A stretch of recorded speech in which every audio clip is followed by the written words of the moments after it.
To be successful in business, there are two major tools that you need, and one is influence, and the other is leadership.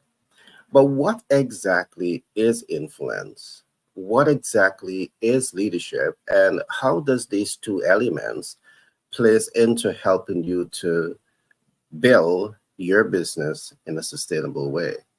Well, I promise you, stay with us today and we will do a deep dive into what is influence, a deep dive into what is leadership, and the significant role that these key principles can play in nurturing a sustainable business development. Now, I also want to lay a couple of groundworks as we get into this program today. Any attempt to foster or create an environment where you have a sustainable business development practice, it is necessary to understand the 4 points of impact that every rising star in business should be focusing on. In some of my books, I've introduced the world to the concept of the 4 points of impact. Let me quickly explain what I'm saying here. If you're going to build a business for that business to be sustainable, you must be asking yourself, how can I build my brand to impact my team? And by your team, I'm referring to your team dynamics. Sustainable businesses, they are built out to impact your strategic team, your tactical team, and your operational team. Do you have a master plan to achieve impact with these critical players that are the movers and the shakers of your operation? We will do some examination of this. The second point of impact that you want to focus on is how to impact your ideal client. Now, there are many rising stars in business that you're attempting to create impact with the ideal client without truly understanding your ideal client. And let me say this, there's no understanding of the ideal client unless you're taking time to be market oriented, to be market sensitive, then to be market responsive. But to be market oriented, sensitive, and responsive, it means that you have an understanding of the ideal client based on demographic, psychographics, and geographics. Absolutely necessary. If you're not collecting this body of knowledge, you really do not understand the ideal client so as to innovate products and services to achieve impact with the ideal client. The third point of impact is, what is your game plan to impact the public? And yes, the average person might be saying, why do I want to impact the general public? But let me give you a few reasons. In the public, you have highly influential people, and highly influential people may have a sway. They may have a pull, and they may be able to push or pull consumers towards your products and services. How do you want to impact these highly influential people that can perhaps in some cases make or break your dreams and hopes and aspirations? Do you have a master plan to help you accomplish this? Last but not least is, how are you planning to leverage your business cash flow? How do you plan to leverage excess liquidity to significantly optimize your business potential to generate income?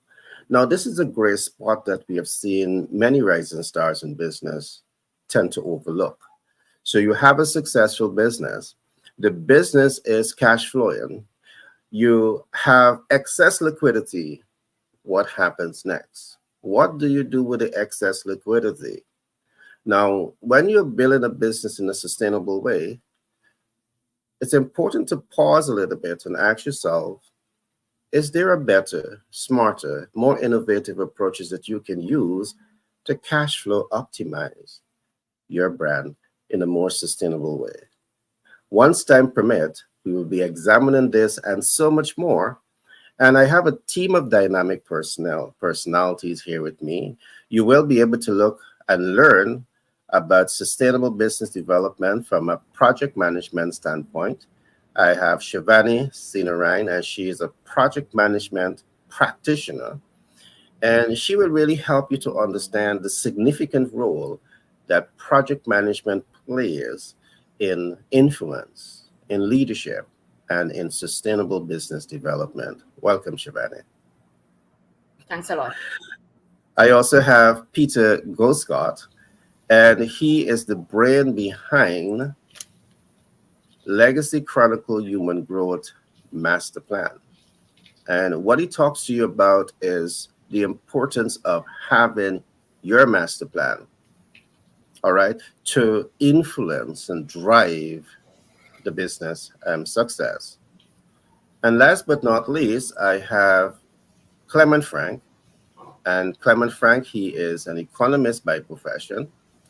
He is a leader by certification, and he's in the process of releasing a new book, all designed to help businesses to achieve their business strategic objective, perhaps with a little greater ease.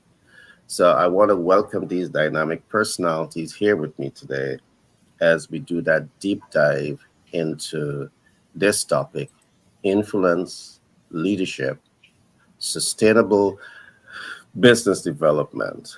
All right, so to lay the foundation, I want to just add a little bit more information, and then I want to open up the floor for some discussion.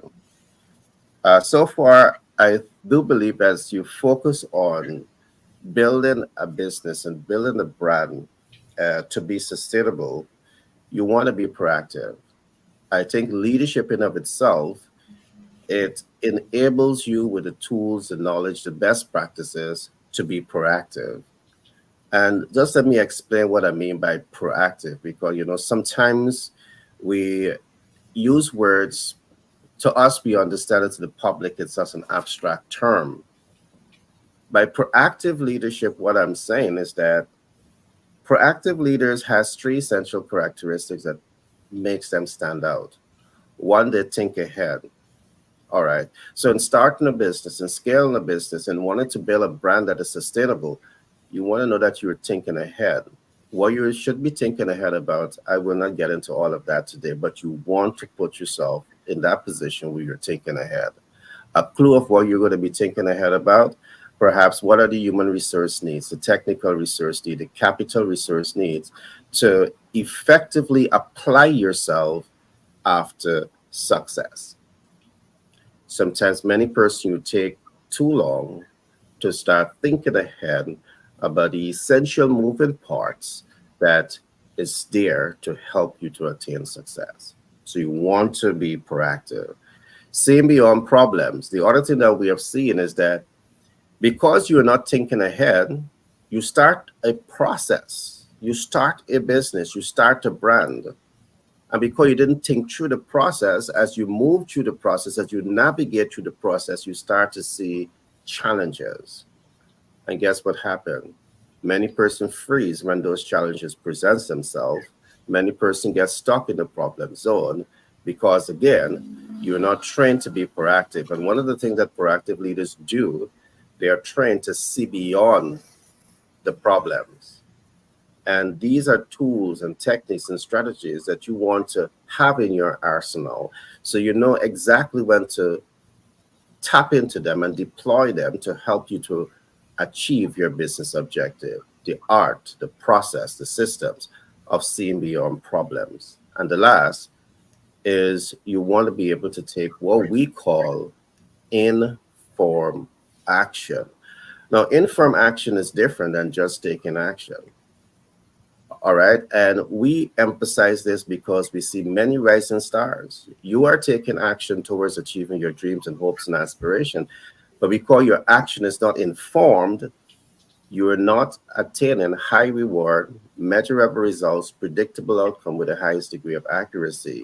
Informed action allows you to attain this. Why? Because you're going to have a mentor like Shivani, and mentors like Shivani, she's an expert in project management.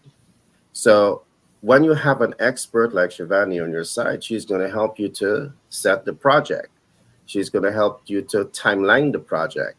She's going to help you to understand the essential human, technical, and capital resources to move that process forward. She's going to help you to do all of that because she can mentor and coach and give you the advice because she has that wealth of experience. All right. Very often you're taking action to attain a particular results, but then you don't have that knowledge capital next to you. So all you're doing, you're taking action, not informed action. When you connect with Frank, because Frank is an economist and he has years of experience in terms of leadership, and he said, okay, these are best practices that you need to deploy to attain a predictable outcome. He's able to do that because he has years of experience doing what he's doing, and he's now transforming this body of knowledge to you that really enables you to take informed action. Is your organization set up in such a way? Do you have the mentor, the coach, the sponsor, the supportive community behind you that can help that business to attain all of this? I'm going to pause here for now. There's two more things that I want to look at, but I wouldn't go into it now. Proactive leadership is key, market forecasting is key, and risk mitigation, key element for you to look at when you want to build a sustainable brand. But I'm going to pause here for now.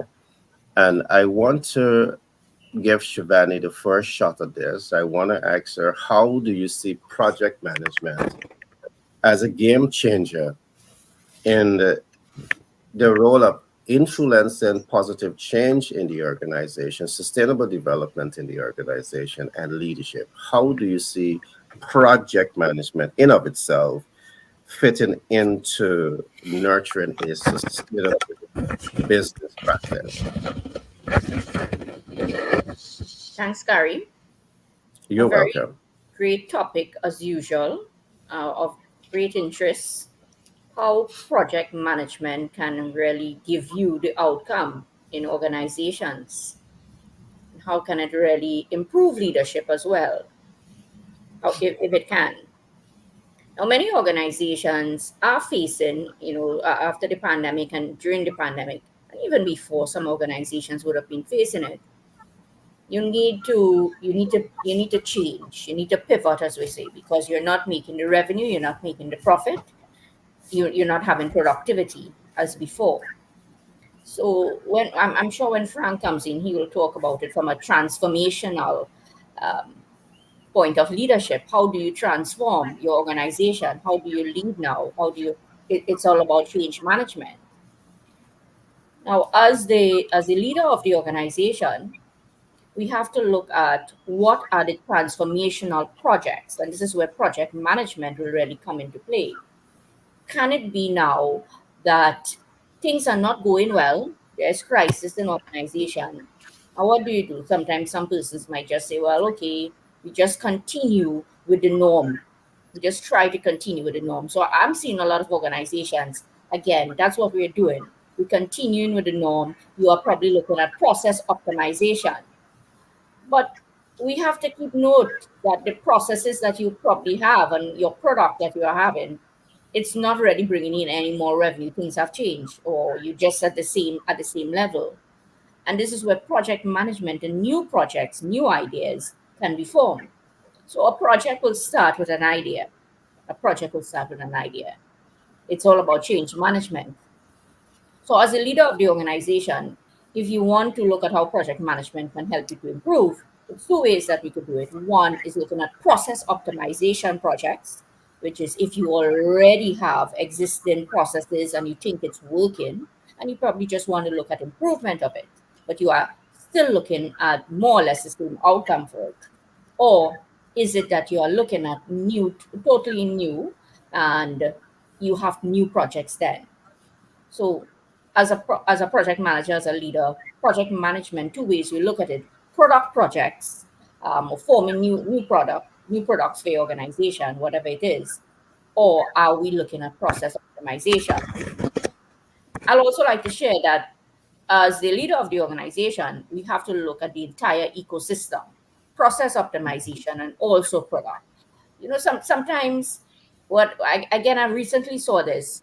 And somebody was telling me, one of my clients, she was saying, well, Shivani, what we could probably look at doing is, I think the organization, we can look at creating new products, new ideas, new. And I really was all for it. But what we forgot is the processes. We still had processes that will not have worked with what we want to do as well. So you have to look at the entire ecosystem. You can't look at things, and as we continuously say on this micro learning platform, business bootcamp, because this is what we're doing. We're sharing information. All of us bringing in micro learnings here. You don't look at things in silos. As a project manager, this is what you can influence the outcome that you want. But how do you influence the outcome as you want?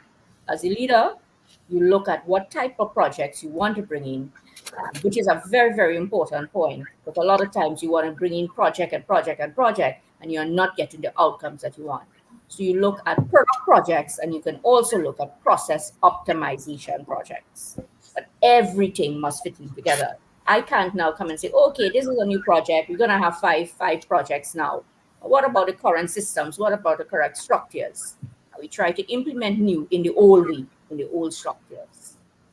So if you're looking at project management hierarchy, it's a portfolio of projects. That's what we have to look at. Right? And that's what I'll leave with now. Thanks for that opportunity to talk. Shivani, I really love how you begin your talking points. And this again is the other reason why I love project management so much, because one of the key takeaway from project management is that it forces you to training to document lessons learned. What I'm still looking at for sustainable business practice is the lessons learned coming out of 2 years of global shutdown.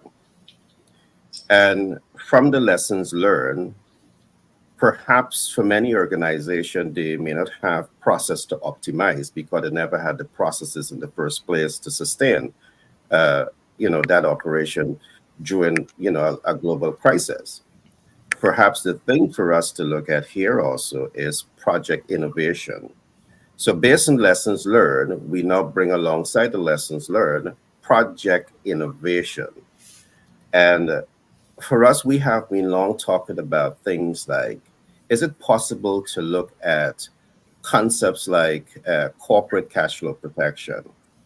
And what exactly is corporate cash flow protection? Corporate cash flow protection is where the business cash flow in of itself, based on perhaps looking at creative ways, perhaps in looking at things through the eyes of private equity investors, they now have another way to cash flow the business in a sustainable way, divorced from its primary source of income. I will not get into it today, but again, this is where I hinted on early on. Think about this: you're a business, you're doing well, you have cash flow, but now you have excess liquidity. In many cases, excess liquidity may sit in a 0.1% interest bearing account. That is good. Kudos to that. But as a private equity investor, you're always asking yourself, is there a better, smarter way to up level this opportunity? And could this better, smarter way really be helping the company to develop what we call the corporate cash flow protection? So, in times of crisis, because you're instead of just sitting and generating interest, your excess liquidity is sitting in a diversified portfolio that is protected from risk, and it has the greatest chance to optimize additional income stream.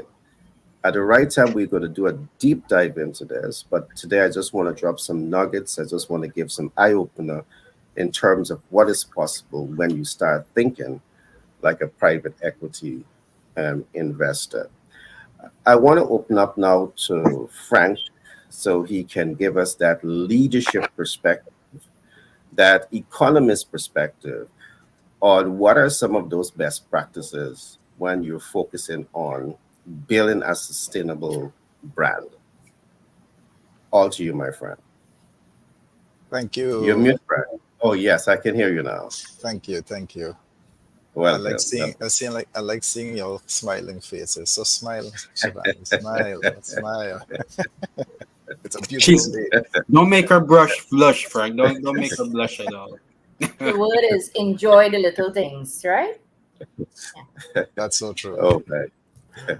They say a Oh smile gosh. is contagious, right? Mhm. Very, very. Of That's the course. kind of contagion that you want, right? And of course You get it. that is what leadership also is about. If you can make You- your colleagues in your team smile, it makes the day much better. It plays a you crucial get it. role also in influencing um, sustainable business development in several ways. A sustainable business focuses on meeting the needs of the present without compromising the ability of future generations to meet their own needs. And so, effective leadership can then drive this mission forward by integrating sustainability into core strategies, core operations, and culture of the organization.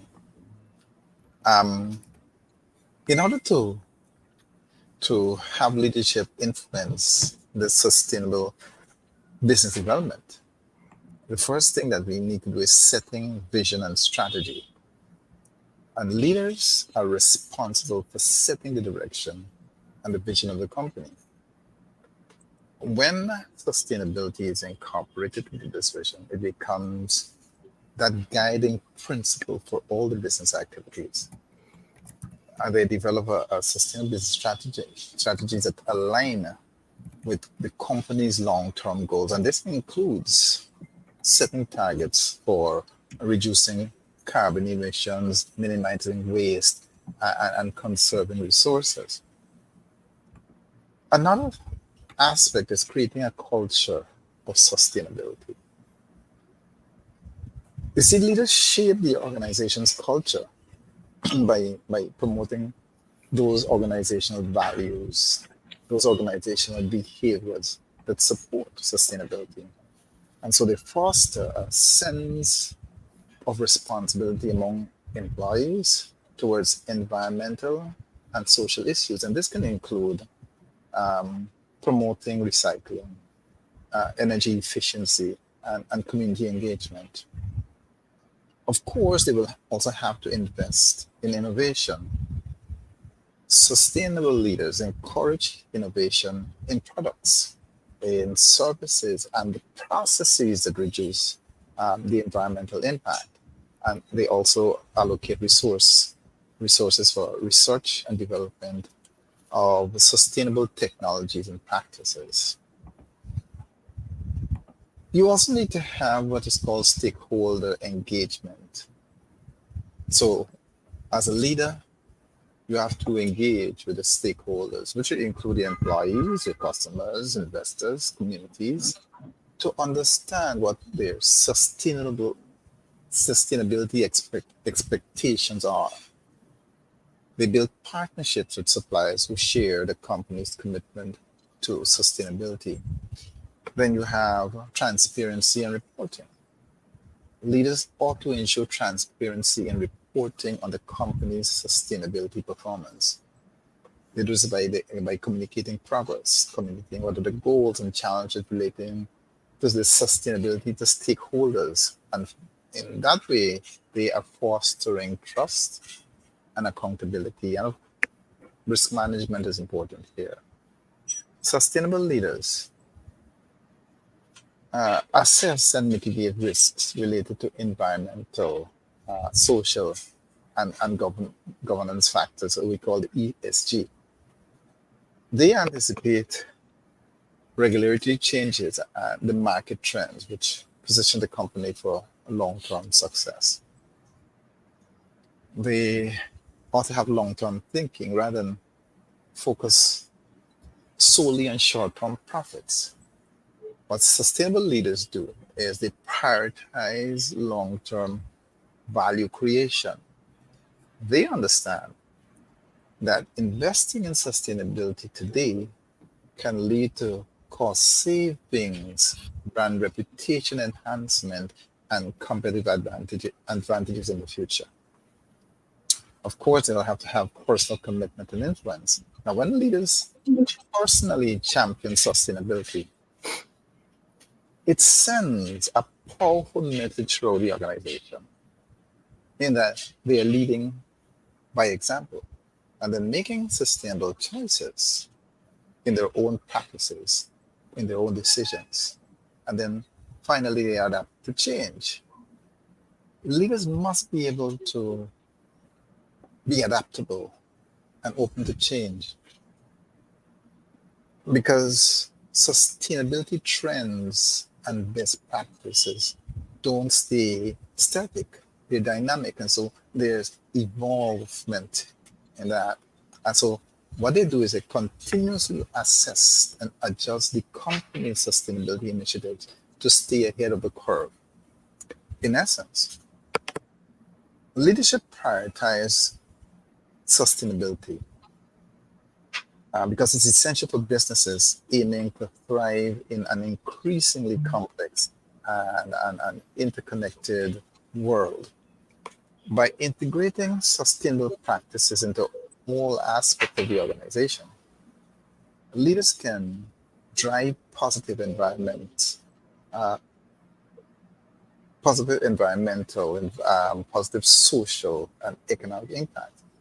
And this eventually will create value for both the company and society as a whole. As such, we look at that and realize the important role, the crucial role that you as a leader must have to be effective if you want to influence sustainable business development in your organization, in your community. Over to you, Gary. Frank, that was profound. That was definitely a lot of information to take away. And I just want to re-emphasize this. At the beginning of this program, I did establish that any attempt to nurture your organization to be sustainable, it is necessary for you to bring into focus the four strategic points of impact that every organization should have. And in my book, I did mention this. You must pause a bit and ask yourself, how am I going to impact my team? And let me tell you some of the insecurity that the team has. Some teams leader, they may have job insecurity. All right. They are concerned that their income is not guaranteed.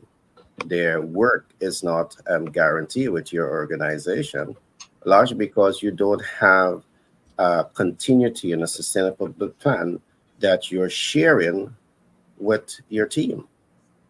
In cases like this, you can lose your best and brightest minds, which again works against you developing that sustainable brand. I'm going to be short here.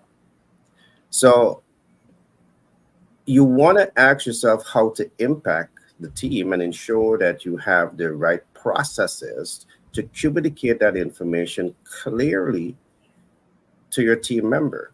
And hence the importance of perhaps looking at things like your corporate cash flow protection. So your team leader knows that you're a rising star in business, but you are a forward thinking leader who is thinking about the corporate cash flow protection that really protects the interests of the company in times of crisis. You have your risk mitigation strategies in place, and this information is communicated to your top leaders and it is filtering down. So everybody in the organization knows that regardless of what happens, because of your innovative ways of thinking, that business is going to be sustained. Other concept that I want to share that I would not get deep into today is what if we have what is known as the personal paycheck protection program. A personal paycheck protection program may look like a partnership between employers and employees. Now, this type of partnership, again, when you're able to see things through the lens of a private equity investor, it is not causing the company a whole lot or anything at all. But guess what? When you're seeing things through the lens of the private equity investor, this in of itself could be another smart income stream that has multiple buffer for the company and the employees. And I'm saying this based on what Shivani would have mentioned early on. The role of a project manager is to document everything that has happened in the project and to document also lesson learned. What lessons have we learned coming out of 2 years of global shutdown? And how are we deploying, exploiting, leveraging those lessons to innovate risk mitigation strategies? Well, what I'm tabling to you is some of those risk mitigation strategies that we have been think tanking and we have been documenting in some of our books and that we are now tabling to you in an interest of giving you the head start, the leadership head start to start to become what we call the proactive leader in thinking about these things. So between what Frank and Shivani would have said, I just wanted to add this little bit to the conversation itself.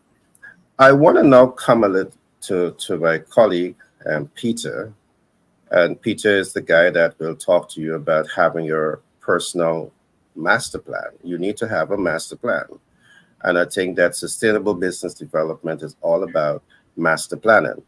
So, Peter, I would love to hear your thoughts in the conversation, and perhaps you can zero in on the importance of master planning. All to you, Peter. Hey, good morning, Gary. Good morning, guys. It's a Good great, morning. great atmosphere to start the day. And every time I am here and you raise the topics, Gary, I wish you had been on the 10 years ago when I was just starting out. When I was just starting out, this program would have been tremendous. So the question that we want to table is how to make individuals that are watching us, wherever you are this morning. We are so delighted for you to be with us, and we want to assist you to make your business sustainable. But I want to take a very simple approach to it, and is for us to understand. The business sustainability, we want to reverse engineer that concept to a simple process.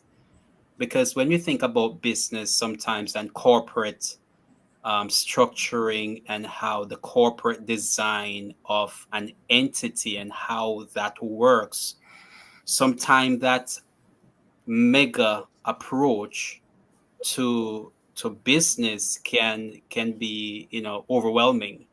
And when an individual is seeking that, they have their grand vision, and sometimes an individual is now looking at the big players in the marketplace and they want to be to be successful as these big players, and they're wondering what are the steps for us to arrive one day to be able to stand and to see the fulfillment of their vision and their businesses are being sustainable. But what we can do is to reverse engineer all of that process to understand that business is about people. Business is about human growth and development. Business about serving somebody just like you, and all the needs and the aspirations and the desire that you have for growth. There's myriads of people out there who are seeking just the success that you are seeking. So the question that we ask and what we look at as well is to understand that a business is the extension, your business is the extension of you. Your business came about because you saw a gap or a need in the society, in your marketplace, and you thought that your skill sets and your ideas are the solution to those problems and those challenges in the marketplace, and you begin to package that. So what began to happen was that you begin to work from a personal level, your self actualization. You begin to self actualize, and in you now seeking to self actualize to become the solution to a problem, it is also motivated by, because you want to care for your family.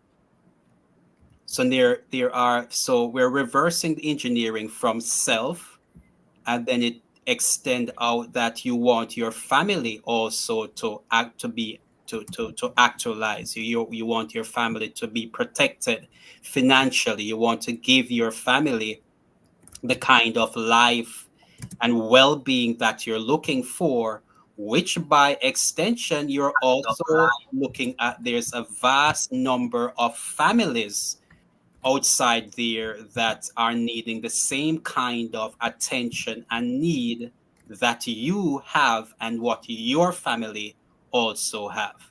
So now you start out, we're reverse engineering. So you start out with self actualization, and you realize that you have something to contribute, and you are doing this because you want to provide also for your family, and the people that you are serving also has families. The third level of the reverse engineering as well is to understand that your service and the products that you're presenting to the community. So it's a number of individuals like yourself with a number of families like yourself that forms a community of individuals like yourself who needs the same attention, care, and sustainability, because we're talking about business sustainability. So how do you sustain your business? You sustain your business by understanding how the same needs and the attention that you need, the same care and attention that your family need, this is the same care and attention that a community of families are also required. So so there we're talking about four levels of impact that we're seeing right there. So you have the corporate, and we're reverse engineering the corporate sustainability to capture the personal, the family, and the community. Now there is a lot. There is so much that is involved for you to be thinking through these processes. And so the element that we are also talking about here is leadership and influence, because what leadership is going to require now for you to manage all these levels is a vision. Now you got to have a vision which now looks at oversight and management. So that is why we empower and engage individuals that you now need to create that master plan. You need to have a plan. And even the term master plan in itself can be overwhelming. But then let us reverse engineer the process again to say the same thing that you need at your personal level. Design the master plan at a personal level. What are the need you are actualizing? And what does a business do? A business is established to help others to self actualize. So, breaking it down to its smallest component of understanding you, that you have needs, you have wishes, you have desires that you want to be of yourself, then we can create that same design at the family level. It is just extended to the family level. The same design can be extended to the community level. And then when you begin now to look at the individuals, your ideal client, it's just a duplication of it at the family level. It's just a duplication of it at the community level.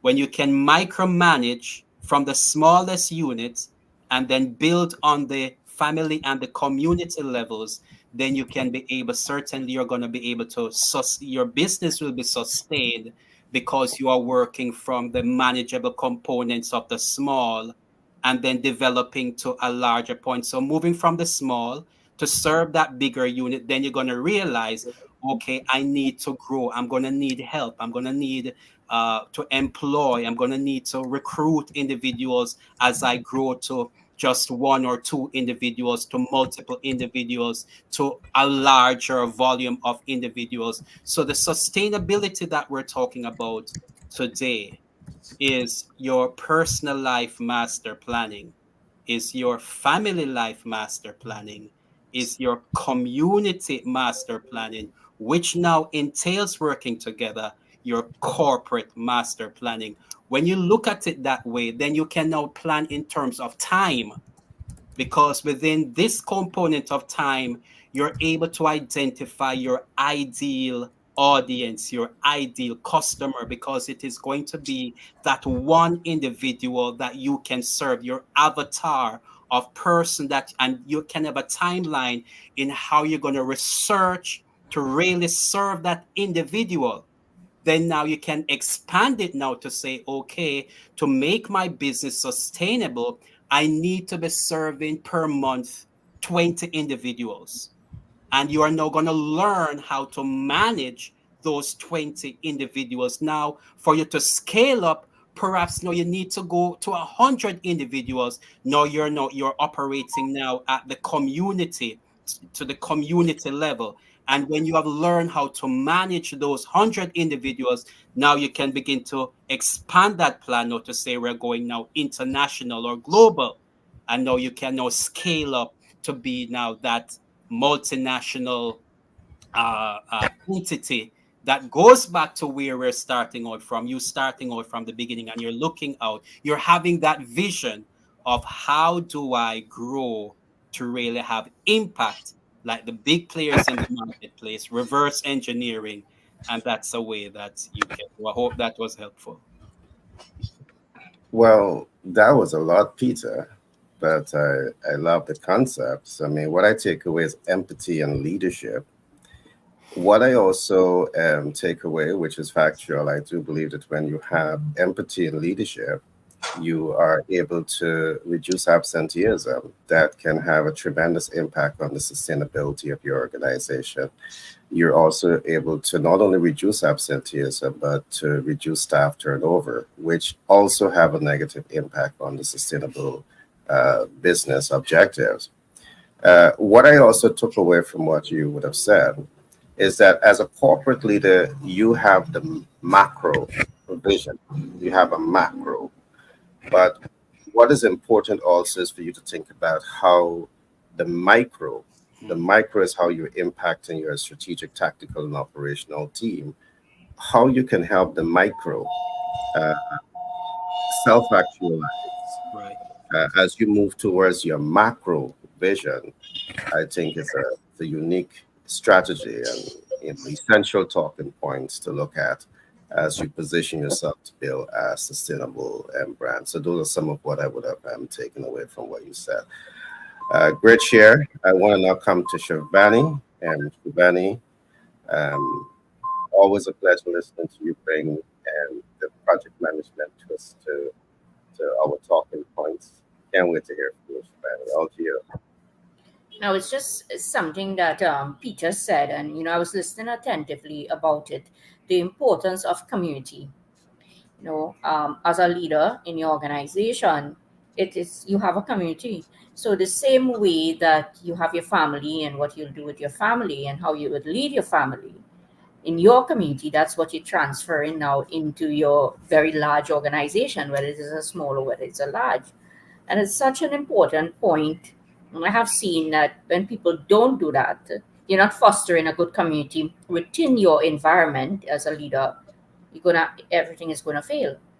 Um, so it's about people. And the conversation is which one is more important? Is it people or product? But I'll always say people will make your product. So if you don't have a very, very important, if you don't understand that rule to be the most important, I agree with that statement that the people is the biggest part of anything, is your main point. So everything should revolve around that. Conversation should start first with people and understanding how to grow them, and they're part of a community. And if you now understand that the community is, it's made up of different persons, everybody's different, and how do you grow each individual as a whole, um, to fit in the entire organization as well. You don't want people to be thinking the same way, because if people start to think the same way, you're not going to have innovation projects like what you're talking about, Gary. Innovation will never happen because all of us will be thinking and speaking the same way. And sometimes people thinking and speaking the same way, you don't have diversity, you know. Um, so that's really my point in how Peter was speaking. It just showed me the importance. Again, it reminded me the importance of building community within your organization, just as you do it for your family. Your spouse, your children, your grandparents, or your extended family as well. Leadership should teach us that. How do you grow the community that you're working with? How do you understand? And you'll hear people saying, well, that's my family. We're all part of a family. Do they really understand if that's really a family, Gary? Peter, I don't know. I don't think so. We love to talk the words. And then Frank mentioned something too in terms of, stakeholders, right? And all of us are stakeholders, internal and external stakeholders. Within the leader, as a leader, you have your stakeholders. And it came up in a class in project management last night. A student was a new cohort. A student was asking me, would we say that in your project, the people within there are the only stakeholders, or is it that someone that will be external will be considered also a key stakeholder? Meaning that this is not an individual that is working on the project at all. So I said, of course, you have project team members and you have non-project team members. And it's the same building really from Peter's conversation. Community is made up of stakeholders. Who are your stakeholders if you're in the organization? If I'm doing projects within the organization and I've reached that point to grow people, is it that these are the people alone that within the project, or you have non-project team members that also are part of the community to grow your project, and they are very, very important as well. I worked on a project where that was a downfall. That definitely was a lesson learned for me when we did not integrate properly the non-project team members. But we needed them to do something, but they were just not part of the project. But again, we were able to do it due to the fact that we did a lot of workarounds. But we didn't have to do those workarounds if we considered those non-project team members as crucial, just as the people within project team. So as a leader, you want to do projects. We spoke about transformation projects, leading new change management projects, looking at the current structure that you have, how to optimize your project processes as well. But building on community, which is stakeholder management, to me, connects the dots for project management.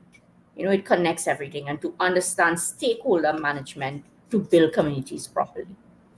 Yeah, I hope that was okay, Gary.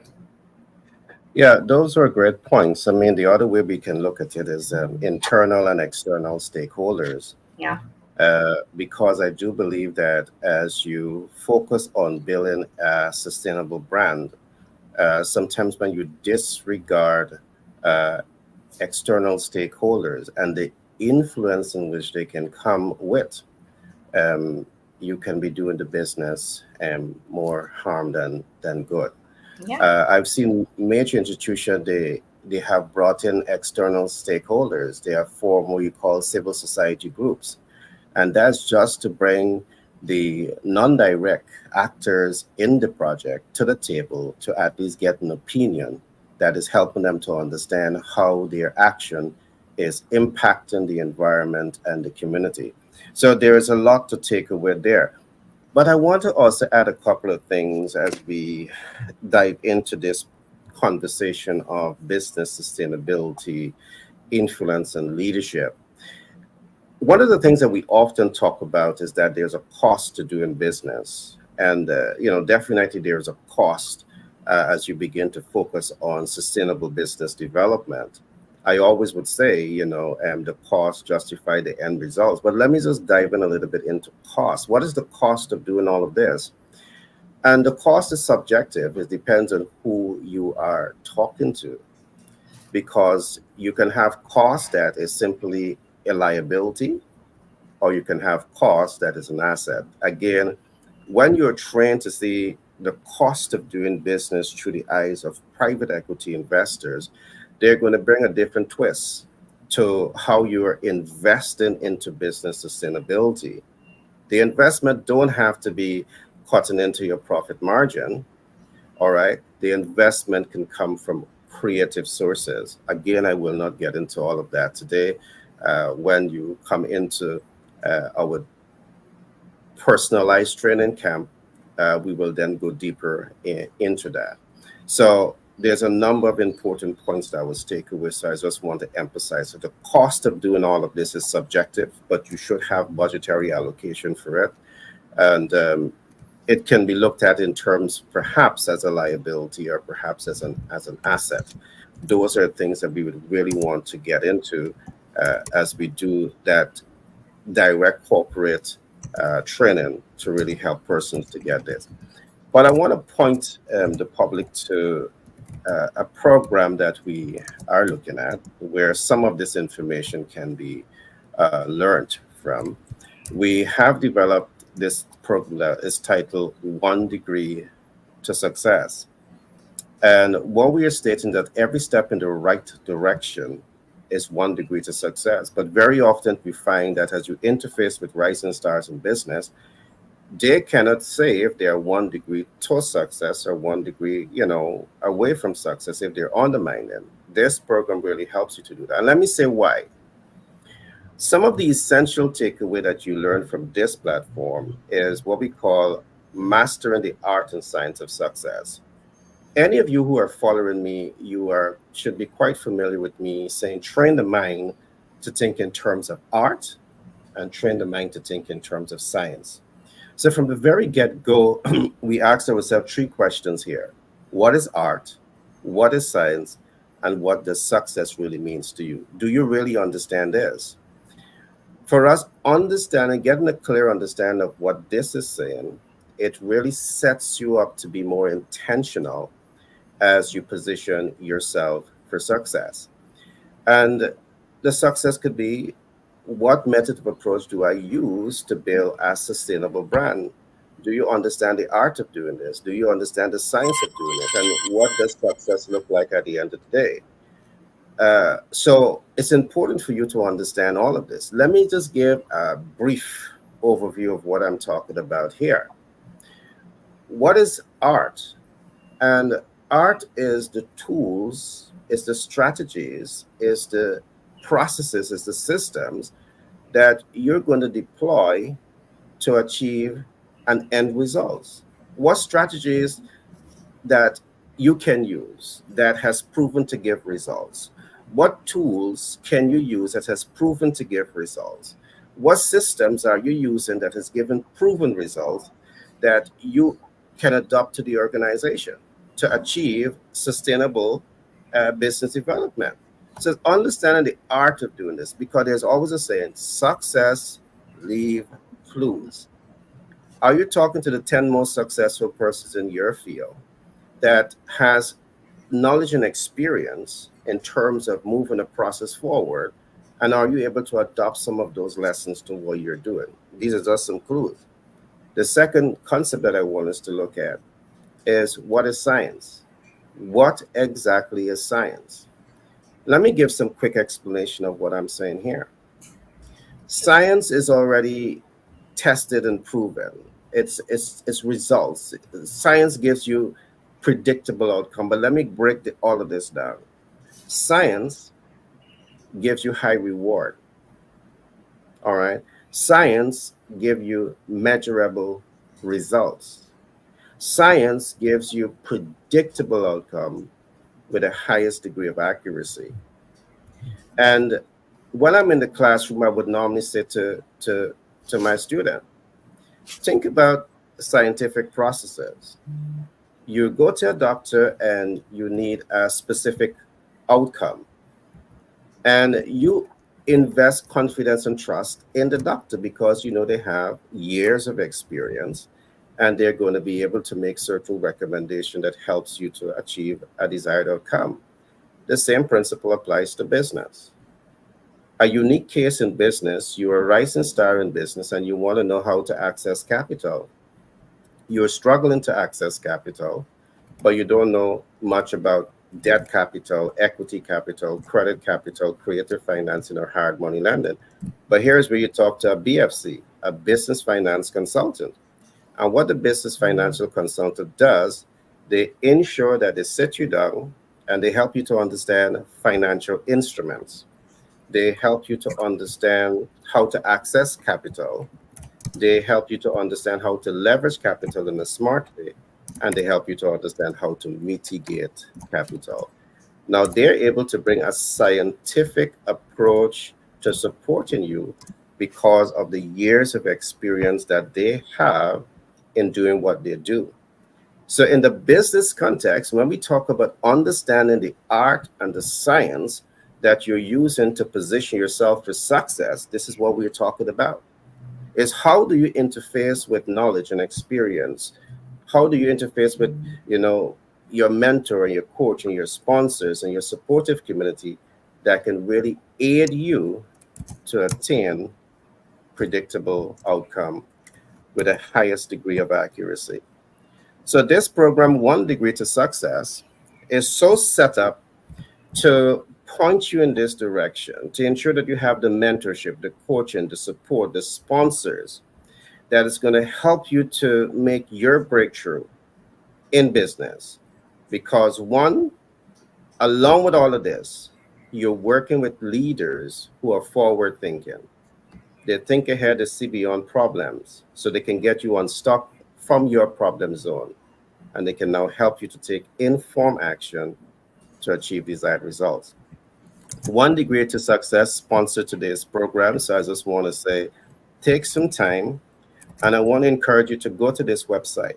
Just go to bestsellerportal.org, and I want you to navigate this website. The very first product that you will see on the website is One Degree to Success. So I want you to take some time, study this platform, and really get familiar with the content. All right. There's many other content for you to get here.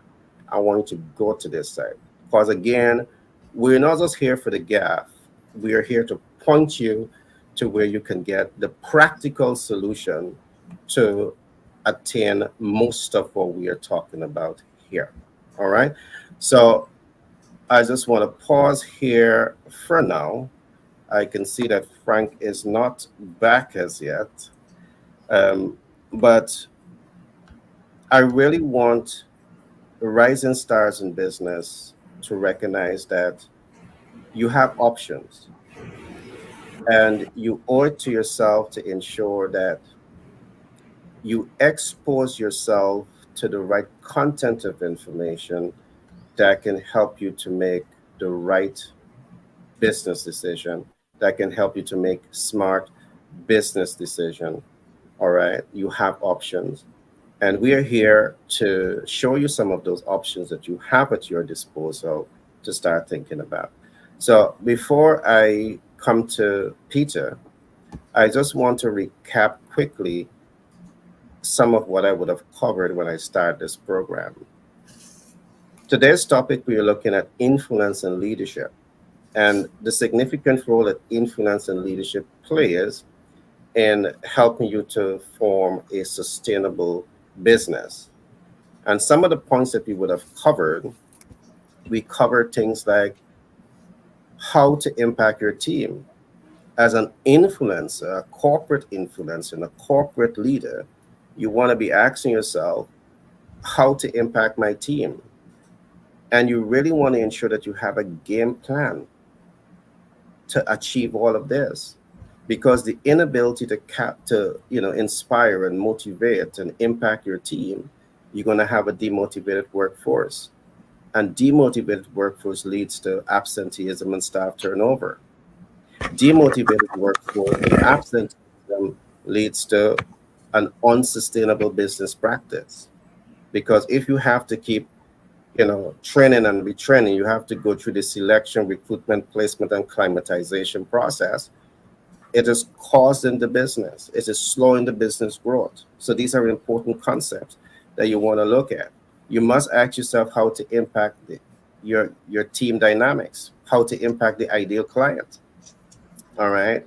They are vital for the cash flow of the business. You want to ask yourself how to impact the public. The public, yes, may be an external stakeholder, but it may be an external stakeholder that has influence within the community, within religious institution, within political organization that may have a sway, all right, on impacting your business. Are you focusing on this? And are you putting yourself in that position of strength to leverage all of these, what they might call loopholes, to position your business for success? They're not really loopholes, but they're access points, they are enablers that you need to be aware of. All right, on these platforms, we talk about it at a high level. At a training level, we go deep into these concepts to ensure that you get these concepts. The last point of impact that I'm going to talk about before I come to Frank is how to impact the business balance sheet. This is very deep because very often, as your business cash flow and optimize and you have, decent income sitting in your account, kudos, hip, hip, hooray. From a private equity investor standpoint, yes, that is good. Perhaps we leave some there. But what if there's smarter ways to up level that business cash flow? A private equity investor will bring a completely different perspective in terms of how to impact the business cash flow. So I just want to leave it there for now, and I want to come across to Frank and to give us his share and his closing thoughts on today's subject. All to you, my friend. Yes, good. I can't stress enough the critical role of leadership in driving sustainability. It's basically inspiring change from the top. Sustainability is a significant and ever shifting issue. It's much too complex to be passed off to a chief sustainability officer and forgotten. All organizations will face many problems requiring the combined efforts of leaders from multiple disciplines to shift culture, to shape long term solutions, and think dynamically. In turn, boardrooms worldwide are now using an ESG, which is environment, social, and governance framework for a strategic review of an organization's sustainability. So the question can be asked then, what is sustainable leadership? Sustainable leadership is a management approach that provides solutions to environmental, social, and economic challenges in the world. And so sustainable leaders are long-term thinkers who see businesses deeply interwoven with people and the environment, not as individual entities. And they make bold decisions that focus on the impact of the organization on the environment. They understand and embrace growing complexity, and they break down silos to combine efforts toward change and transformation. So you may ask the question, why is sustainable leadership important? You see, the interest in sustainable leadership has grown by the mutual interest of nearly all stakeholders. That includes employees, it includes consumers, it includes shareholders. And first and foremost, businesses are experiencing the immediate effects of climate risks, both physically and financially. Research shows that approximately 68 of those 77 industries are significantly affected in some way by climate risk. And that's according to the Value Reporting Foundation. which is previously the Sustainability Accounting Standards Board. And additionally, climate change is disrupting the global supply chain.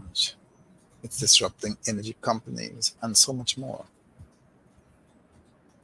One study from the Harvard Business Review finds sustainability drives financial performance, and this leads to overall improved profitability across the value chain.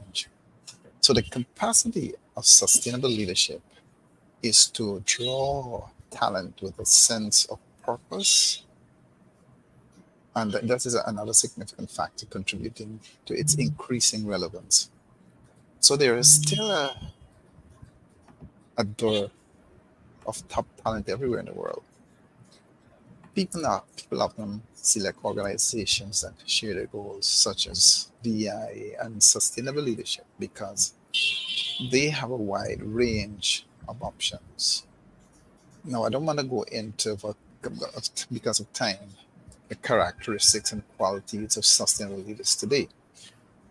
However, it's just saying that they set visions and strategy. They lead by example. They embed sustainability into organizational culture. They foster collaboration and engagement, and so on, and many more. But my final thought is sustainability is a multifaceted goal that requires many unique individuals to step up. And not only step up, but they work together. And so by embracing sustainability as a strategic priority, leaders can inspire their teams to create positive social, environmental, and economic impact, which contributes to a more, what we call, a sustainable future for all. One quote I want to leave is that sustainable leadership does not compromise the future by expanding and accelerating too quickly in the present. Sustainable leadership does not compromise the future by expanding and accelerating too quickly in the present. Thank you. Great share, Frank. Something that I would always say, sometimes speed is not accuracy. So as you grow, you want to ensure that you have the data that is influencing your growth process and the sustainable development that you're looking at, like your last statement. All right, I want to come to Peter, your thoughts and your closing remarks before coming to Shivani.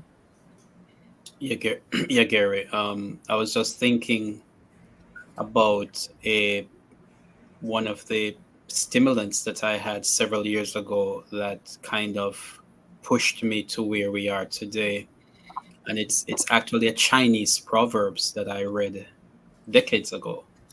It says to grow 1 year of prosperity, grow grains. To grow 10 years of prosperity, grow trees, and to grow 100 years of prosperity, grow people or educate people. So I must say, um, congratulations to you, and because this is what you're doing here. You're educating people, um, empowering people to know how they can sustain themselves. And the problems that we have in our world today, especially here in Western culture, is that we have a 4 year cycle of growth. We tend to think just about the next election, the next leader, that potential leader, and so much is invested in political cycles.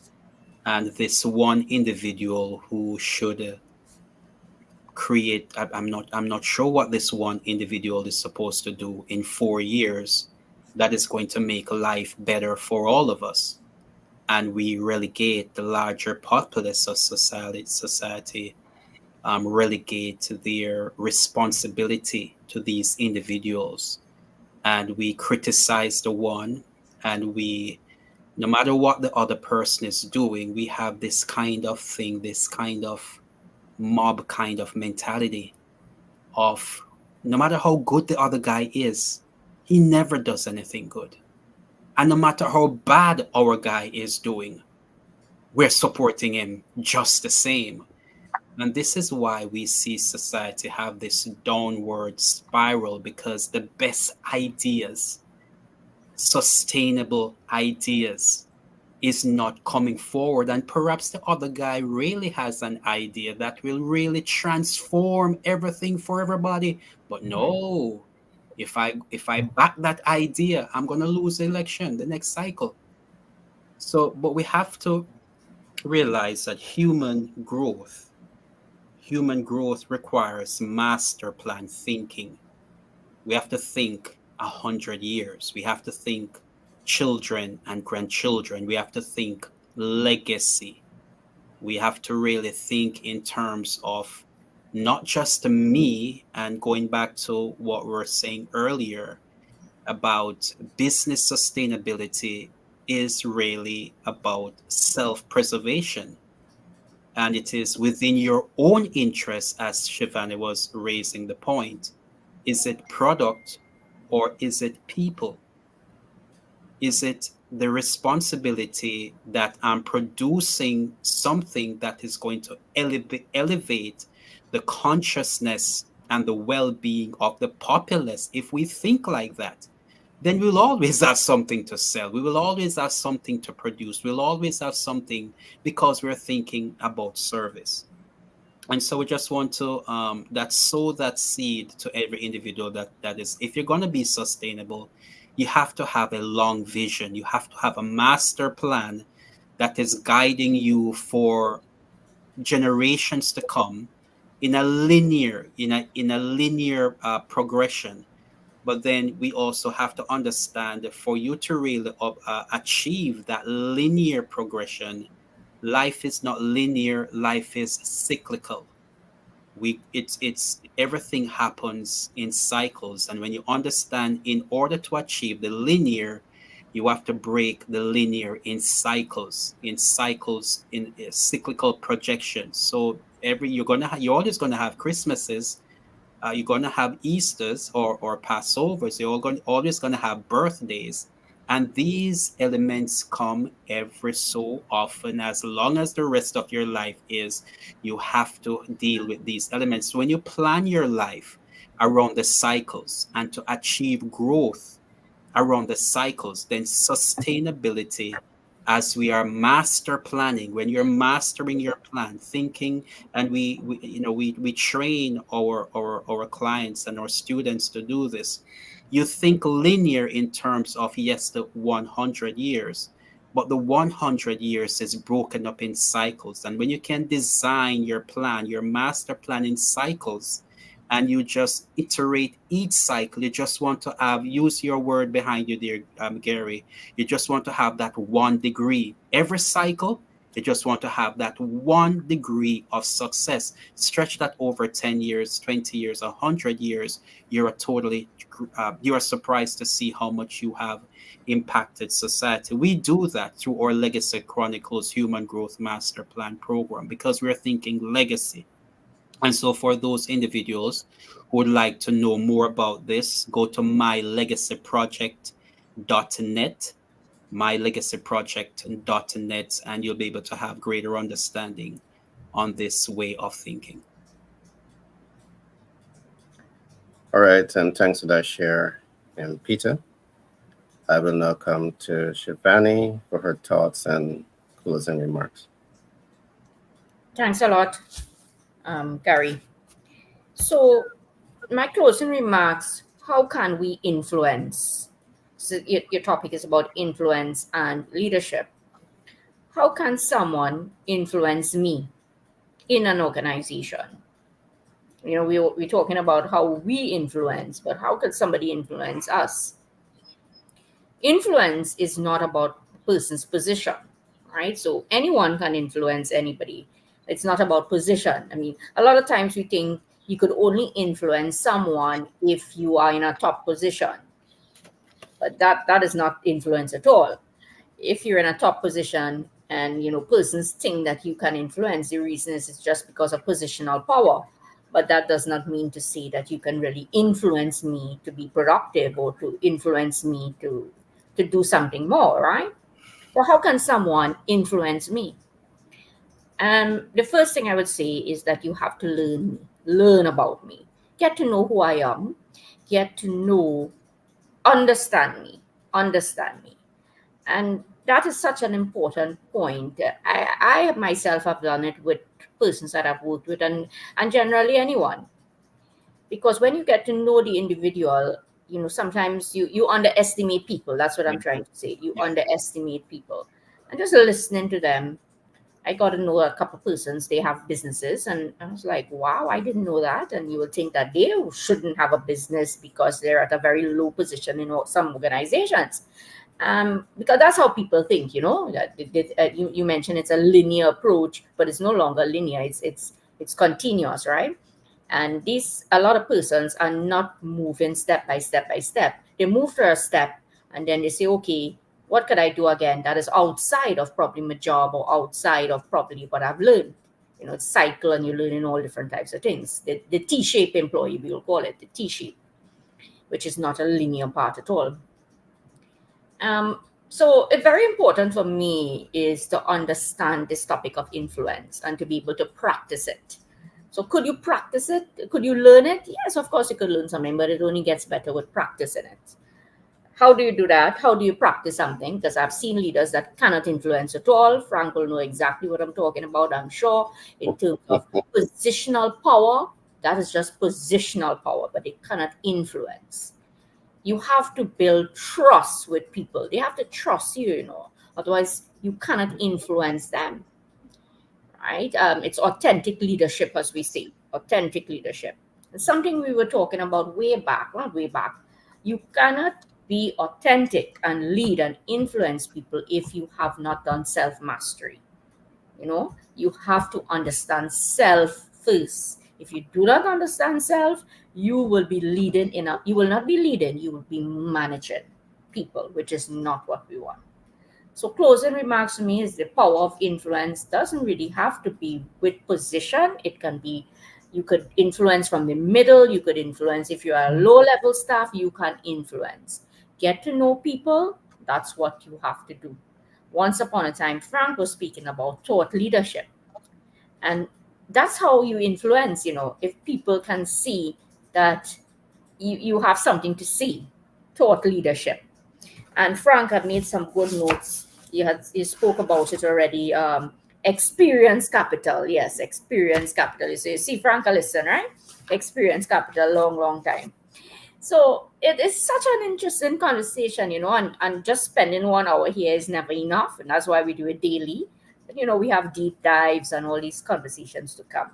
So closing remarks, that I started with to say, micro learning nuggets. This is what we're sharing here. Ensure that we build community. Project management teaches us that stakeholder management, ensure that we understand the topic of influence. Projects can change every single thing that we do within organization if done properly. If done properly. Thanks again, Gary.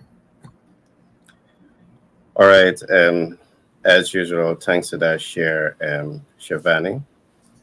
Again, I want to thank the listening public. We are reaching over 50 countries across the world today. I want to thank you for taking time and being a part of this community. And I just want to say also that what we have seen is that we have only 20% of those persons who are viewing the program who are subscribing to the program. Perhaps you forget to press that subscription button. So I want to encourage you to find our page and do subscribe. Now, to help you out here a little bit, I just want to say this also. An hour, we don't get enough time to examine all aspects of the topic. But I want to encourage you to go to this platform. This is one of the YouTube channel, and this is Habits and Money. And to find this channel, you just need to type into your Google search at Habits HABITS, the number N is in not, money, MONEY. Just press it in, and you will be able to find this channel. Find it and do subscribe to it, because here is where this platform is currently being built out to do further deep dive into some of the areas that you will not get. On this YouTube channel, they will have personalized membership also, membership only, where exclusive information will be furnished to members only. All right. Currently, this YouTube channel, we have over 21,000 subscribers, and over the last 2 to 3 months, we have over 30,000 persons who have been subscribing to our platforms. This particular one has over 21,000 subscribers, and I want to really thank you from the depths of my heart for coming out and support this community. We still have a lot of work to do, because we are growing the channel to a couple of 100,000 and possibly a few million persons on the platform. So I want to encourage the 70 plus persons who have not yet subscribed to please do so. So you will be the first to get notification when we are on air, and you also will get, specialized information when you come into our community.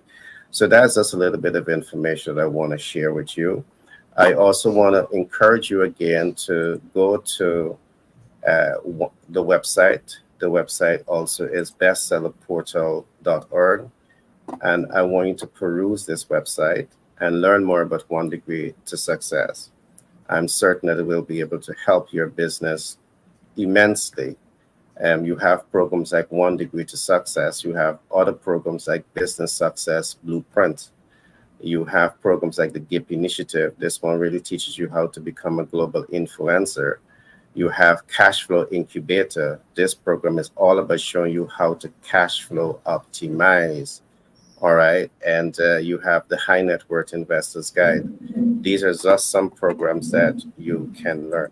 Now, let me say this in closing, right? One of the things that we do at Global Capital Inc., 10X Branding and Marketing LLC, and our partners, we help businesses through the business growth process, but we also help businesses to access capital.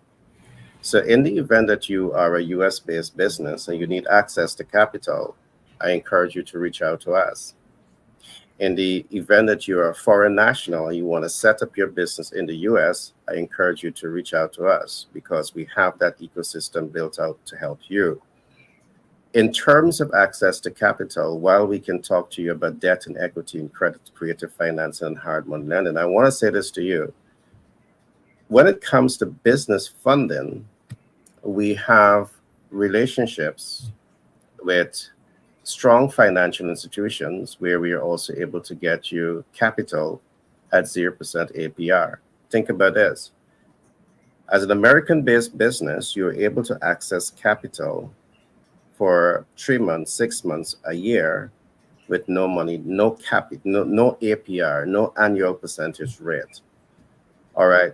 When you understand how to leverage this and access this to your advantage, this should be music to your ear. So this is something that you're going to be learning more about.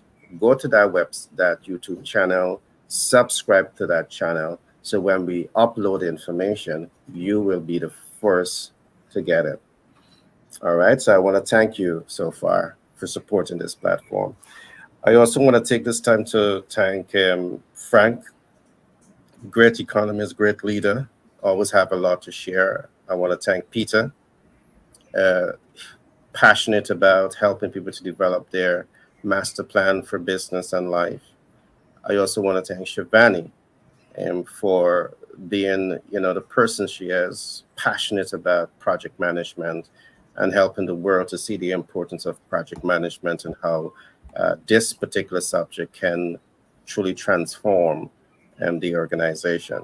Great having each and every one of you here, and looking forward to doing this again later.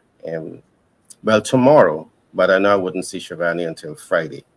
All right. So I want to thank you guys for being here and, just express that degree of happiness. Now, with that being said, I trust that the audience, you're not just listening and documenting, you need to take action.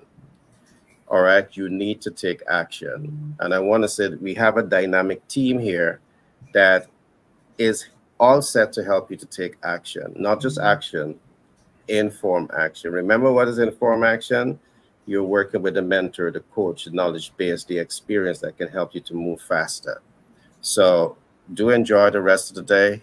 And remember, always be good to yourself. Goodbye, team. Have a great day. Right.